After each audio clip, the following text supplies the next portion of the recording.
नमस्कार. देशोन्नतीमध्ये मी ऐश्वर्या शिंदे आपलं स्वागत करते. तुम्ही बघत आहात देशोन्नतीचा खास कार्यक्रम प्रहार, ज्यात आपण राजकीय, सामाजिक व ज्वलंत मुद्द्यांवर दैनिक देशोन्नतीचे संपादक प्रकाश पोहरे यांच्या लेखणीतून प्रकाश टाकणार आहोत. आणि आज आपण प्रहार करणार आहोत केंद्र सरकारच्या हुकुमशाही व मोदींच्या विषारी मनसुब्यांवर.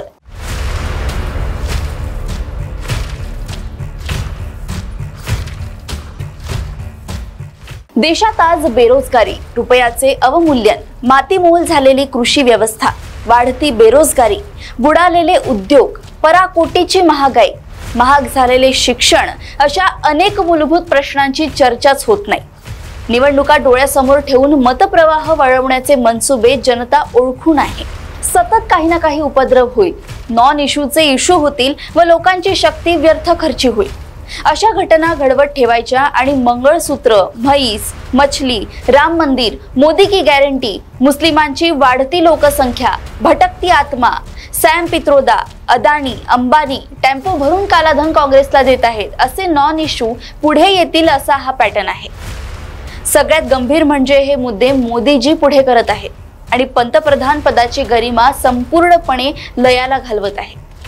हुकुमशाही राज्य सत्तेचा विचार केल्यास असं दिसतंय की Xi Jinping, Vladimir Putin, Recep Erdogan या एकाकी नेत्यांच्या जोडीला मोदीचा दुर्गुण विशेष आता लपवून राहिलेला नाही. मतदारांनीही सगळ्या गोष्टींचा चौफेर विचार करून सरकार निवडावे, सरकारला प्रश्न विचारावे.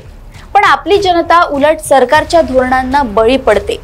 यावर प्रश्न उपस्थित करताना प्रकाश पोहरे लिहितात, कुठल्याही विशिष्ट व्यक्तीच्या, व्यक्ती समूहाच्या आणि कुटुंबियांच्या हाती प्रदीर्घ काळ सत्तेचे केंद्रीकरण हे त्या देशातील राज्य संस्थेच्या ऱ्हासाचे कारण बनत असते.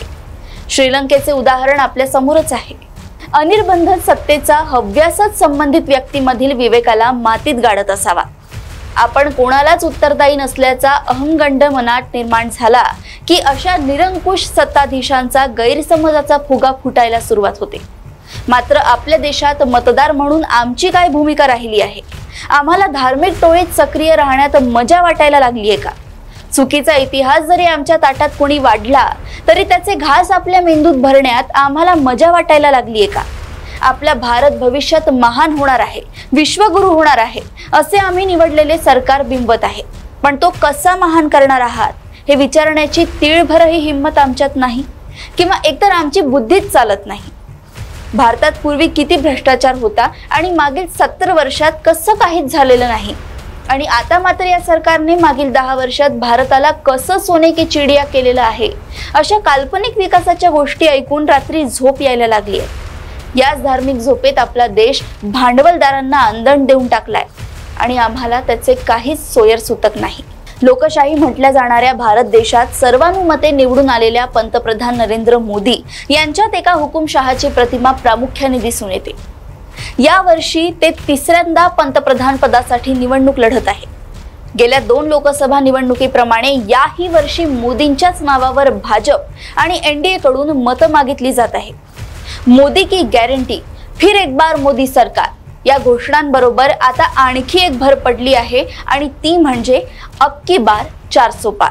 2019च्या लोकसभा निवडणुकीत 303 जागा मिळवणारा भाजप 2024 मध्ये 543 पैकी 360 ते 370 जागा मिळवून आणि युतीतल्या पक्षांसोबत 400चा आकडा पार करण्याची आशा करतो आहे. हे जर साध्य झालं तर 2/3 जागांच्या जोरावर लोकसभेत भारतीय राज्यघटनेत बदल घडवून आणणं सोपी होईल. आणि तेच राष्ट्रीय स्वयंसेवक संघ आणि भाजपचं ध्येय आहे. हुकुमशाही शासन लोकशाही आणि घटनात्मक मार्गाने चालवणाऱ्या संस्था ताब्यात घेऊन त्या हव्या तशा प्रकारे हाताळते. पोलीस यंत्रणा, सीबीआय, ईडी आणि आयकर विभाग, निवडणूक आयोग आणि न्याय यंत्रणा अशा सर्व यंत्रणांचा वापर विरोधकांवर दहशत पसरवण्यासाठी सर्रास केला जातोय. प्रसार माध्यमांकडून त्यांचं स्वातंत्र्य काढून घेतलं जातं. युती सरकारचा एक मोठा फायदा हा असतो की युतीतल्या सर्व घटक पक्षांवर किमान एका समान कार्यक्रमावर एकत्र येऊन तो राबवण्याची जबाबदारी असते. आता महाराष्ट्रात युतीचं सरकार झालंय, पण युतीच्या सरकारचा काय फायदा किंवा तोटा आहे हे प्रकाश पोहरेंनी स्पष्ट शब्दात मांडले आहे. ते म्हणतात युती सरकार हे वेगवेगळ्या पक्षांचं एकत्रित सरकार असतं आणि त्याच्या काम करण्याच्या वेगावर प्रश्नचिन्ह उपस्थित केलं जात असलं तरी एक पक्ष आणि एक नेता ही हुकुमशाही देशासाठी घातकच ठरते।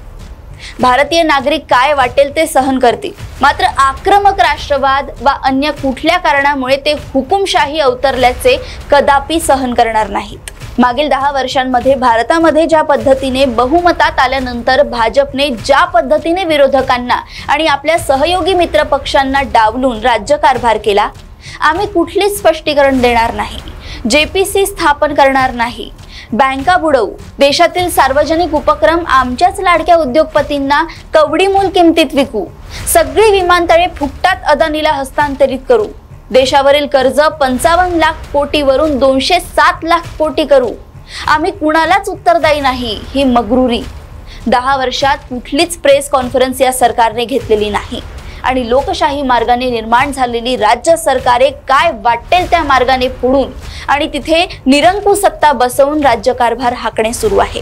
एकीकडे ना खाऊंगा ना खाने दूंगा आहे असे म्हणायचे, मात्र मग इलेक्ट्रॉल बॉन्डच्या माध्यमातून नोटबंदीच्या मार्गाने भ्रष्टाचाराची गंगोत्री वाहू द्यायची आणि त्यामध्ये अखंड बुडायचे।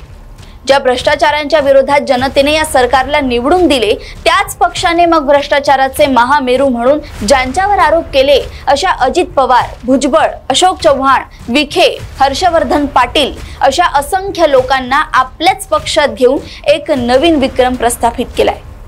मात्र येणारा 2024च्या लोकसभेचा निकालच सांगेल की लोकांची संवेदना आणि सारासार विचार बुद्धी किती जागृत आहे।